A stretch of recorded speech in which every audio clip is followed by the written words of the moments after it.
ও মা, কি দিয়ে ভাত খাইছো? কি দিয়া ভাত খামু? দেখোস না কি দিয়া ভাত খাইতেছি? শান্তি দেস না মানে। মা, দোকান যাবো। দোকান যাবি এখন? কয়টা বাজে এখন? দিন দুপুরে দোকান যাবি যে? দোকানে ডেইলি কেন যাইতে লাগে? যাবো মা, ভুক লাগতে। না যাইতে দিব না আমি। ডেইলি কতগুলি ভাত ফেলাইছস দেখ, কতগুলো ভাত ফেলাইছস।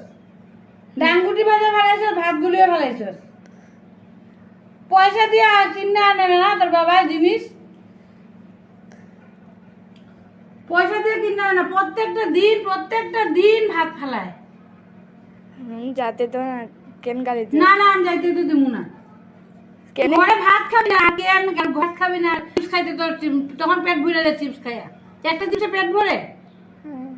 হ্যাঁ, ডেইলি 10 টাকা। তুই ডাঙ্গরি ভাজা আর ডাল ভাত কেমনে খাইলেছো? আমি যেমন খাই। আমি ডাঙ্গুটি ভাজা দিয়ে সব কিছু খাইতে পারি। ডেইলি মাংস লাগে, মাছ লাগে। প্রত্যেকটা দিন কতগুলি ভাত ফেলায়। আজকে তো বাবা এলো, তোর দেওয়া মুশকিল, ধুলাই দিতে লাগবো তো করে। মা, যাবো প্লিজ। না না না, প্লিজ করলে হইব না, যাওয়া যাবে না। সিধা পড়তে গিয়ে যা, সারাদিন পড়বি তোকে শাস্তি দিতে লাগবে।